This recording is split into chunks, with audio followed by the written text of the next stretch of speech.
बस यही कहना चाहूंगी कि जिस माहौल में हमें सजाएं पे सजाएं दी जा रही हैं, ये एक बहुत ही सुनियोजित षड्यंत्र है और जिसमें सभी लोग बराबर से शामिल रहे हैं। यहाँ तक कि पुलिस प्रशासन, सरकार और मुझे मीडिया से भी शिकायत है कि उन्होंने कभी सच्चाई को सामने लाने की कोशिश नहीं की। जिस मुकदमे में हमें सजा दी गई है उसमें भी हमने कितने सारे एविडेंस मौजूद हैं। यहाँ तक कि मैं गवर्नमेंट सर्वेंट थी, सरकारी नौकर थी, मेरी मैटरनिटी लीव मौजूद है जिसे कि नज़रअंदाज किया गया।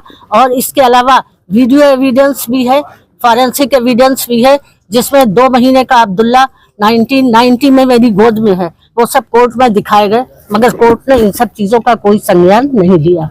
अब यहाँ पर मैं एक बात और भी कहना चाहूंगी कि इस बारे में अगर आपको तफसील देखनी है तो 16 अप्रैल के अखबार में 21 सेवानिवृत्त जो न्यायाधीश है सुप्रीम कोर्ट के और हाई कोर्ट के, उन्होंने चीफ जस्टिस ऑफ इंडिया को एक लेटर लिखा है जिसमें उन्होंने कहा है कि न्यायपालिका को कमजोर करने की कोशिशें की जा रही हैं, न्यायपालिका पर अनुचित दबाव डाला जाता है और जनता का विश्वास न्यायपालिका में कम करने की कोशिश की जा रही है। तो जाहिर है इस तरह के फैसलों से जनता का एतमाद, पब्लिक में जनता का एतमाद जो है वो कम होता है न्यायपालिका में। नहीं, मुझे कोई दिक्कत परेशानी नहीं है।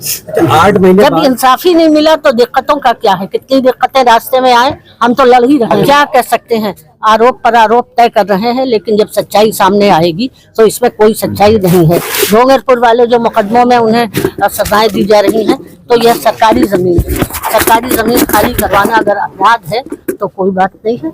सरकारी जमीन थी, सरकारी पैसे से बने थे, सरकारी लोगों ने बनाए थे, और तो इसमें आजम साहब का तो कोई रोल ही नहीं था। देखिए, ये एक तरह से संविधान को नुकसान पहुंचाना ही है। संविधान में एक निष्पक्ष न्यायपालिका की व्यवस्था की गई है कि न्यायपालिका निष्पक्ष होगी, स्वतंत्र होगी, लेकिन न्यायपालिका जो है जाहिर है कि वो निष्पक्ष नहीं है।